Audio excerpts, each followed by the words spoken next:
एक चलता है जो परिस्थिति आती है, और तीसरा ये कि उन दोनों के परिवेश में जो व्यक्ति है उसके अंदर अपना कितना साहस और निर्णय लेने की क्षमता है।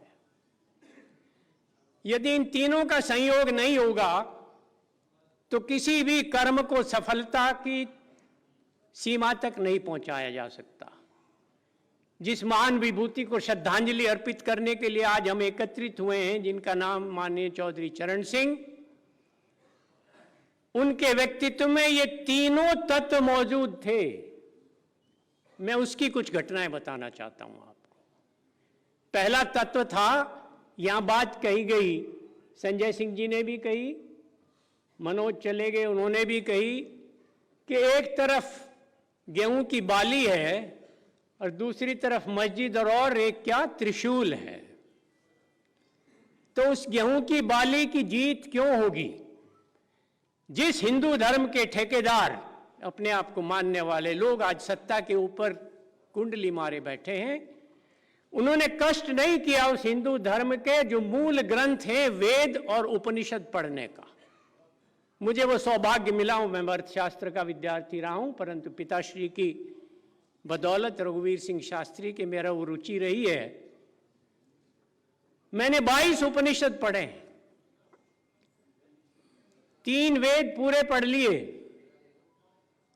और उनका एक तंत्र, उनका एक तत्व सार एक तैत्तिरीय उपनिषद कहलाता है, जो 8वीं संख्या पर आता है। उसमें आता है, उसमें एक वाक्य है छोटा सा, अन्नम वै ब्रह्म, अन्न ही ब्रह्म है, अन्नाद अन्नम जायते, अन्न से अन्न उत्पन्न होता है, अन्नम न निंद्यात, अन्न की निंदा न करें, अन्नम न परिचक्षित, अन्न की अनदेखी न करें।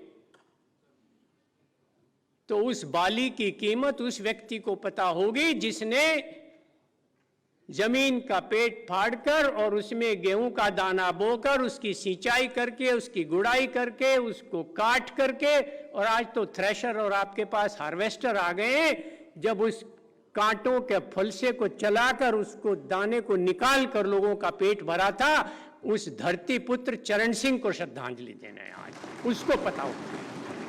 इनको क्या पता जिन्होंने ये कहते हैं हम हिंदू धर्म के ठेकेदार हैं, और गालियां देते देते मुझे देखते हुए हो गए 6 वर्ष। रोज कहते हैं किसान ने इतना अन्न पैदा कर दिया, कहां रखें? आज उस अन्न को कोस रहे हैं। यूक्रेन का युद्ध शुरू हुआ है तो अब उसकी अन्न की कीमत पता लगी है। आज वो किसान अन्नदाता जब सड़क के ऊपर बैठा था, कभी उसको आतंकवादी कहा जाता था, कभी उसको विदेशी कहा जाता था, कभी देशद्रोही कहा जाता था, कभी वामपंथी कहा जाता था, और कभी ये कहा जाता था कि विपक्ष में बैठे हुए लोग उसे राजनीति के लिए इस्तेमाल कर रहे हैं। उस उपनिषद और वेद के ठेकेदार बने हुए लोग उस अन्नदाता की निंदा करते रहे 1 साल से ज्यादा तक, और 6 साल तक। जिन्होंने वादा किया था 2014 के चुनाव अभियान में कि अगर हम आएंगे तो स्वामीनाथन आयोग की सिफारिश को लागू करेंगे। एक संयोग की बात है, उसको अन्यथा मत लीजिए कि मैं कोई अपनी बड़ाई की, कि ये जो स्वामीनाथन आयोग था उसका नाम है राष्ट्रीय किसान आयोग, अंग्रेजी में नेशनल कमीशन ऑन फार्मर्स। संयोग की बात है कि उसका प्रथम अध्यक्ष बनने का सौभाग्य मुझे था, और ये बात फाइल के ऊपर हम लिख चुके थे। हम 3 सदस्य थे, नंदा जी थे, डॉक्टर RB सिंह थे और मैं था, कि C2 के ऊपर 50% लगाकर न्यूनतम समर्थन मूल्य यदि नहीं दिया जाएगा तो किसान की लागत भी पूरी नहीं होती। और उसका और किसी ने नहीं, हमारे वर्तमान प्रधानमंत्री जी ने हाथ फैला फैला कर कहा था स्वामीनाथन आयोग की सिफारिश लागू करेंगे। लागू हो गई क्या? तब तो कहते थे भाइयों बहनों होनी चाहिए कि नहीं। अब मैं आपसे पूछ रहा हूं भाइयों बहनों हुई कि नहीं? दूसरा, जब वो नहीं हुआ तो हम लोगों ने, कुछ ने, 11 लोगों ने सुप्रीम कोर्ट में एक लोकहित की याचिका दायर कर दी और उस याचिका के जवाब में केंद्र सरकार की हिम्मत देखिए, उन्होंने क्या कहा कि केंद्र सरकार के पास वर्तमान समय में मौजूद संसाधनों के अंतर्गत इस सिफारिश को लागू नहीं किया जा सकता। ये एफिडेविट है केंद्र सरकार का। झूठ कहते हैं, शर्म नहीं आनी चाहिए, तो इस झूठ पे आनी चाहिए कि नहीं आनी चाहिए? दूसरी बात, जब ये सवाल नहीं हुआ तो 16 में कह दिया किसान की आय दोगुनी करेंगे। पिछले साल के आंकड़े हैं, केंद्रीय कृषि लागत और मूल्य आयोग की सिफारिश के आंकड़े निकले 2020 के, 21-22 के तो निकले नहीं अभी। उन आंकड़ों में ये बात है, 8 दिसंबर 2020 के अखबार को पढ़कर देख लीजिए, उसमें छपे हैं वो, कि किसान की आय 2013 में जितनी थी उसकी अपेक्षा 2020 तक 35% कम हुई है। केवल एक उड़द की फसल को छोड़कर सारी फसलों का मुनाफा कम हुआ है। तीसरी बात, जब 2017 का चुनाव आया तो पश्चिमी उत्तर प्रदेश की 22 जनसभाओं की रिपोर्ट है मेरे पास, और यहां पश्चिमी उत्तर प्रदेश के अधिकांश लोग बैठे हैं जिनकी अधिकतर अर्थव्यवस्था गन्ने के ऊपर आधारित है, जिसमें मोदी जी ने कहा था कि भाइयों बहनों किसानों, गन्ने का भाव 400 रुपए होना चाहिए कि नहीं होना चाहिए। उस समय 315 था। दूसरी समस्या थी कि 8,000 करोड़ रुपया उस समय किसान का बकाया था। ये कहा था कि आप हमें सत्ता में चुनिए, उधर शपथ ग्रहण समारोह लखनऊ में 14 दिन के अंदर भुगतान। 2013 में 8,000 करोड़ था, 2014 में 10,000 करोड़ हुआ, 2017 में नहीं 17 में था 8,000, 18 में हुआ 10,000 करोड़, 19 में हुआ 13,000 करोड़, 20 में हुआ 19,000 करोड़, और 21-22 ये जो पिछला गया है इसमें भी 13,000 करोड़ तक गया। आज तक भी पड़ा हुआ है। हमारा तो मलकपुर मिल का 564 करोड़ रुपया है। अब तो हमारे मंत्री बने हुए, तो मिलना चाहिए था कि नहीं मिलना चाहिए था? वो भी नहीं मिला। तो ये बातें मैं इसलिए उठा रहा हूं कि जिन माननीय चौधरी चरण सिंह जी की पुण्यतिथि और उन्हें श्रद्धांजलि देने हम आए हैं, उनके समय में भी ये परिस्थिति पैदा हुई थी। केसी त्यागी जी तो थे उस समय, यंग थे, सचिव थे। तो बुढ़ा तो मैं भी हो गया, क्या कर लोगे? बुढ़ा तो सबको होना है, ये गति तो रुकती नहीं है। पर मैं ये कहना चाह रहा हूं कि उस समय चौधरी चरण सिंह जी जब केंद्र में थे उस समय भी ये सवाल आया था कि गन्ने का भुगतान कैसे हो। 2 रुपया 75 पैसे गन्ने का भाव हो गया था। लकड़ी का भाव उस समय 6 रुपया था, ईंधन की लकड़ी का। तो जब हमारे किसान लोग आए थे उसके तुरंत बाद चौधरी चरण सिंह जी ने एक कानून बनाया था केंद्र सरकार में कि यदि मिल समय से भुगतान नहीं करता तो सरकार उसके मिल को टेक ओवर करके, अधिग्रहण करके उसको मिल को चला सकते हैं, उसकी चीनी का स्टॉक नीलाम कर सकते हैं, उसकी मशीनरी को अटैच कर सकते हैं, उसके मालिकों और डायरेक्टरों की संपत्ति को अटैच करके भुगतान कर सकते हैं।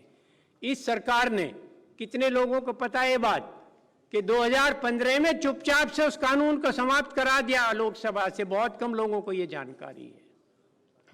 तो वो चौधरी चरण सिंह जिनका जन्म नूरपुर गांव में कच्ची मिट्टी की दीवार और फूस में पैदा हुए थे, झोपड़ी में, उनके पिता चौधरी मीर सिंह जी और माता नेत्र कौर उस झोपड़ी में रहते थे। और वो चौधरी चरण सिंह जिनके पिता के पास अपनी मिल्कियत की जमीन नहीं थी, कुचेसर के जमींदार की 5 एकड़ जमीन बटाई के ऊपर बोते थे। और उसके बाद उन्होंने जमीन वापस ली, आकर भूपगढ़ी में रहे, मेरठ जानी के पास 3 किलोमीटर रोज पढ़ने जाते थे। 5वीं करते समय पता लगा कि बहुत प्रतिभाशाली बच्चा है पर पढ़ाने के पैसे नहीं थे। मेरठ कोई थे कृपालू, मैं नाम नहीं लेना चाहता उनका, उनके वजीफे से पढ़े थे। और उसके बाद इंटर एफएससी करने गए आगरा में, वहां वजीफा।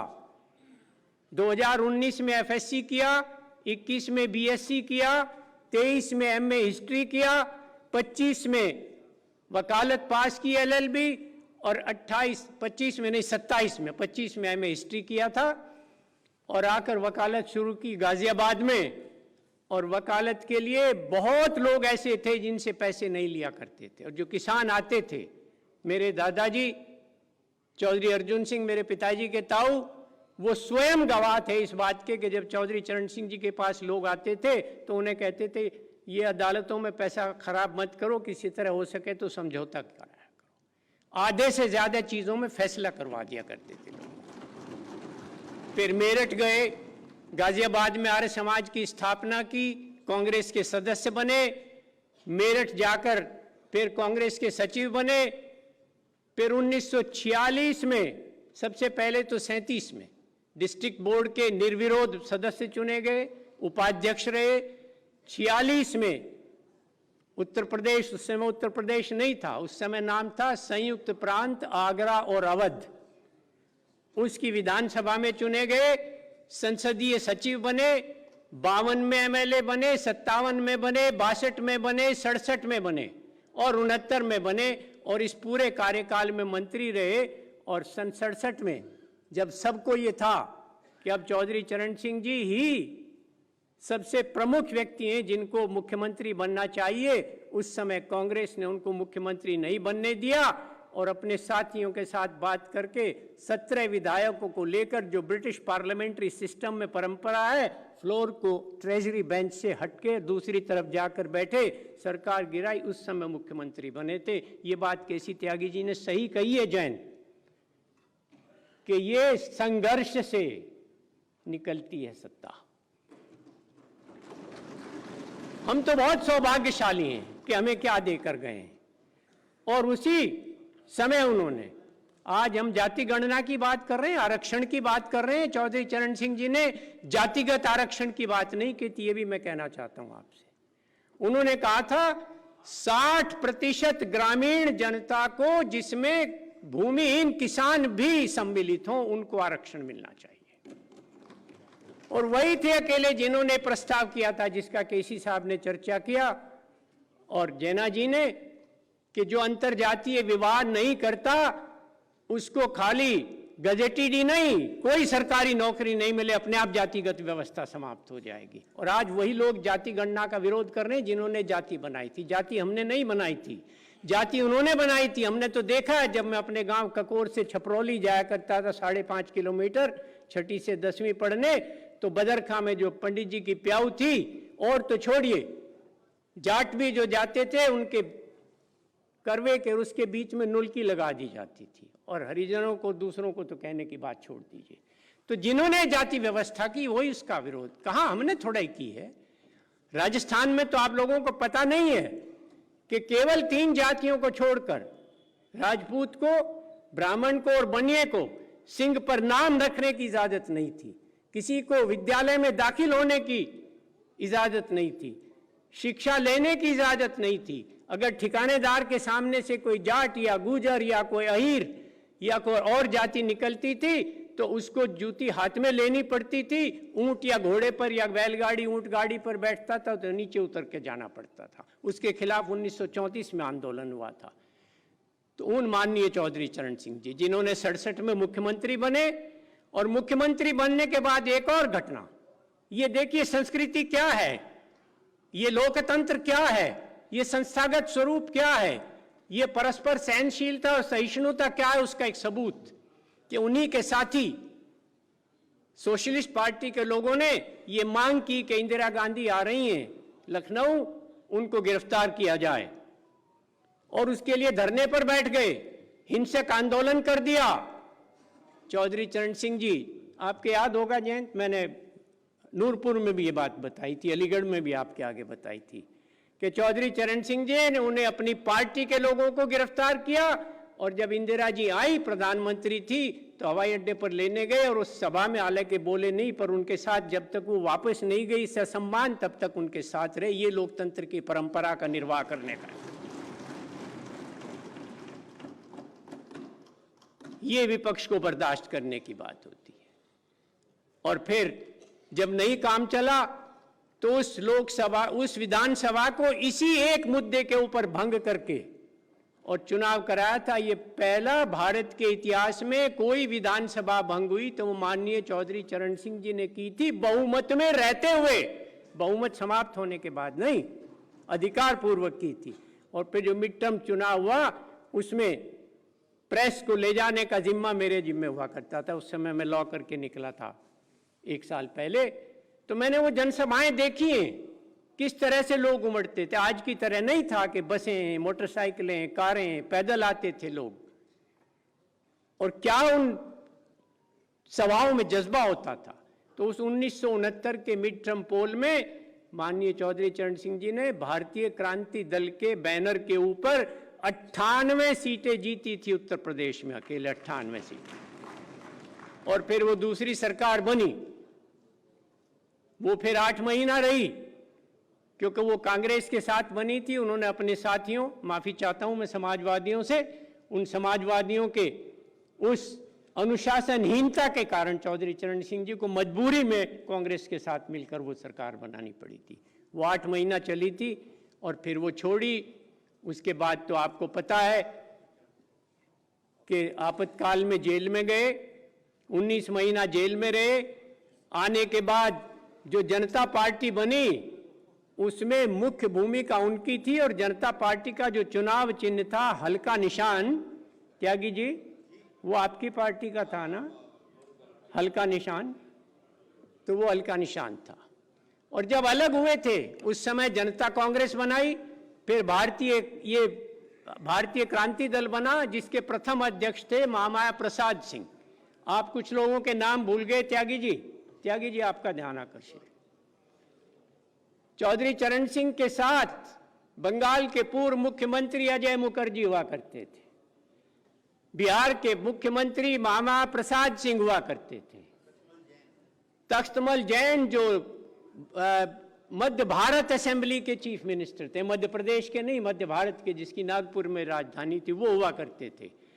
महाराष्ट्र के असेंबली के स्पीकर डॉक्टर DK कुंते हुआ करते थे, पीलू मोदी होते थे, बीजू पटनायक जी होते थे, और बाद में कश्मीर के मुख्यमंत्री रहे मीर कासिम, वो उसकी पार्टी के उपाध्यक्ष थे। देवराज अरस कर्नाटक में थे, गोविंद नारायण सिंह मध्य प्रदेश में थे, चिमन भाई पटेल गुजरात में थे। ये इतना बड़ा राजनीति का साम्राज्य उन्होंने दिया था। ये सवाल हमारे सामने आज खड़ा है कि हम कहां पहुंच गए। इसके ऊपर गंभीर चिंतन करने की बात है। कहीं ना कहीं हमारी कमी रही है, उसको पूरा करने की आवश्यकता है। इसलिए मैंने ये बात आपको कही। कितनी बड़ी विरासत छोड़कर गए थे, आज हम कहां पहुंच गए। तो उस बात को याद करना है, और अगर उनको सच्ची श्रद्धांजलि देनी है तो ये जो बार बार वाक्य दोहराया गया, चौधरी चरण सिंह जी ने कहा, मैं यहाँ जितने भीड़ में बैठे हैं, खासतौर से नवयुवक लोग, मेरे जैसे सफेद बाल वाले तो कहीं कहीं देखने को मिल रहे हैं, मुझे ज्यादातर काले सिर वाले हैं। मैं उनसे ये पूछना चाहता हूं कि कितने लोगों ने चौधरी चरण सिंह जी की जीवनी धरतीपुत्र चरण सिंह पढ़ी है, जिसे छापने का सौभाग्य मुझे था।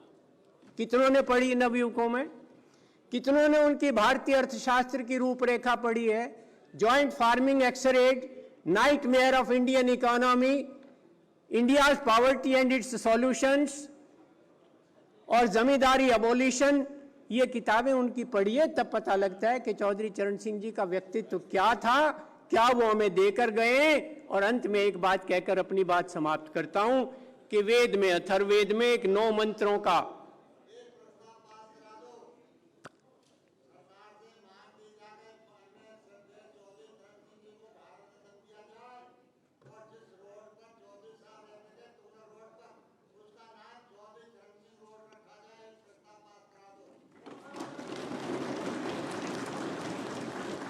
समय बहुत लंबा हो गया।